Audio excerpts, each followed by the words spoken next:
మహాగణుడువు మహోన్నతుడువు సర్వోన్నతుడు అయిన మా ప్రియ పరలోకపు తండ్రి, మీ ఘనమైన నామాన్ని బట్టి వేలాది వందనాలు. ఈ ఉదయకాల సమయంలో మరి ఒక రోజును మాకు ఆయుష్గా పొడిగించి నాయన మీ బిడ్డలుగా జీవింపజేసే భాగ్యం ఇచ్చారు. మీకు వందనాలు అయ్యా. నీ కృపలో మమ్మలను మీ పాదాల చెంత చేరి శ్రేష్టమైన మీ మాటలు ధ్యానించడానికి మీరిచ్చిన మహాకృపను బట్టి వందనాలు అయ్యా. మరొక మాటల ద్వారా అయ్యా మేము మీ వాక్యాన్ని ధ్యానిస్తూ నేర్చుకుంటుండగా జీవహారమునిచ్చి తృప్తిపరచమని ప్రతి ఒక్కరితో మాట్లాడండి. వింటున్న మా శ్రోతలందరినీ దీవించి ఆశీర్వదించమని యేసు నామములో అడిగి పెట్టుకొనిచున్నాము తండ్రి, ఆమేన్. ప్రియులారా, అందరికీ వందనాలు. నవంబర్ 24 అంటే నిన్నటి నుంచి, అంటే డిసెంబర్ 25 క్రిస్మస్ పండుగ అని జరుపుకుంటున్న దానికి కరెక్ట్గా ఒక నెల రోజుల ముందు నుండి, అంటే నిన్నటి నుంచి,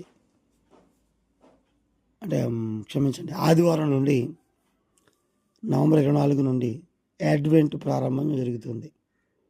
నవంబర్ 24 నుండి ఈ అడ్వెంట్ అనేది డిసెంబర్ 24కి ముగుస్తుంది. అడ్వెంట్ అనగా క్రీస్తు యొక్క మొదటి రాకడను సూచించే పదం. నవంబర్ 24 ఆ రోజున నక్షత్రం పెడతారు. క్రిస్మస్ సీజన్ ప్రారంభమని చెబుతూ ఉంటారు. క్రిస్మస్ సీజన్ క్రిస్మస్లో జరగడం అనేది ప్రారంభిస్తారు. అడ్వెంటస్ అనేటువంటి లాటిన్ పదం నుంచి ఇది వచ్చింది. అంటే అడ్వెంటస్ లాటిన్ పదానికి అర్థం కమింగ్ లేదా అరైవల్. గ్రీక్లో పెరౌసియా అని పిలుస్తారు. పరౌసియా, PAROUSIA, పరౌసియా. కొత్త నిబంధనలో ఈ పదం, పరౌషియా అనే పదం, క్రీస్తు యొక్క రెండవ రాకడికి ఉపయోగపడినట్టుగా చూస్తాం ఆ మాట. సో ఈ అడ్వెంట్ అంతా కూడా క్రీస్తు రాకడని స్మరించుకుంటూ ఈ సీజన్ అంతా గడపడం అనేది జరుగుతుంది. ఈ క్రీస్తు రాకడ లేదా అడ్వెంట్ అనేటువంటిది 3 రకాలుగా దాని అర్థం మనం చెప్పుకోవచ్చు. మొట్టమొదటిది the physical nativity in Bethlehem. బెత్లెహేములో భౌతికంగా క్రీస్తు జన్మించడం. 2, the reception of Christ in the heart of the believer. విశ్వాస యొక్క హృదయంలో క్రీస్తును గుర్తించడం లేదా క్రీస్తుని ఆరాధించడం. 3వది ద ఎస్కటలాజికల్ సెకండ్ కమింగ్. క్రీస్తు యొక్క రెండవ రాకడను కూడా స్మరించుకోవడం.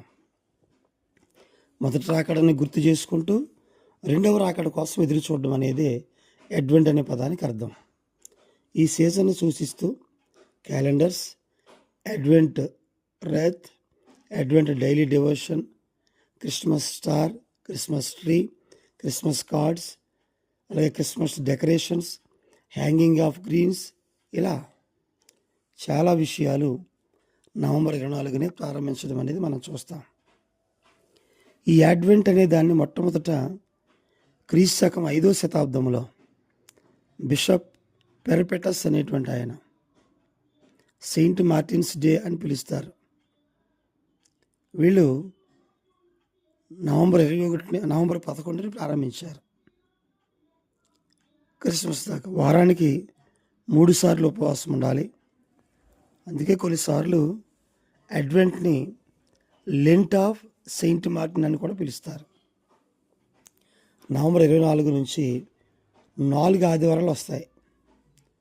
ఈ 4 ఆదివారాలని మనం అడ్వెంట్లో ఉన్న ఆదివారాలను పిలుస్తూ, ఈ మొదటి ఆదివారాన్ని, నవంబర్ 24ని మొదటి ఆదివారాన్ని అడ్వెంట్ సండే అని పిలుస్తాం. అడ్వెంట్ సండే అంటే క్రీస్తు యొక్క రెండవ రాకడను సూచించే వాక్యాలు చదవడం అనేది మనం చూస్తాం. అసలు క్రిస్మస్ అనే పదం మొట్టమొదట క్రీస్తు శకం 1038లో నమోదయ్యింది. క్రిస్మస్ అనేది 2 పదాల కలయికని మనకు తెలుసు. Christ mass. క్రైస్ట్ అనే పదం క్రిస్టోస్ అనేటువంటి గ్రీకు పదం నుండి, అలాగే హీబ్రీలో దీన్ని మెస్సీ అనే పదానికి సమానార్థంగా అభిషిక్తుడు అనే పదంగా వాడతారు. క్రైస్ట్ మస్. అంటే లాటిన్ భాషలో క్రిస్టోస్ అనేటువంటిది అభిషక్తుడు లేదా మెస్సియా అని అర్థం. అలాగే మస్ అనే పదం మిసా అనే లాటిన్ పదం నుండి వచ్చింది. మిసా అంటే యుకారిస్ట్ అని అర్థం, అంటే ఆరాధన, the act of thanks giving. కాబట్టి క్రిస్మస్ అంటే క్రీస్తు పుట్టుక అని కాదు అర్థం. క్రిస్మస్ అనగా క్రీస్తును ఆరాధించుట, క్రీస్తును ఆరాధించుట. అలాగే మనం క్రిస్మస్ అంటే క్రీస్తుని ఎందుకు ఆరాధించాలి, ఎలా ఆరాధించాలి అనేది మనం ముఖ్యంగా ఈ అంశాన్ని మనసులో పెట్టుకుందాం. దేవుడు తన మాటలు దీవించును గాక. ఆమేన్.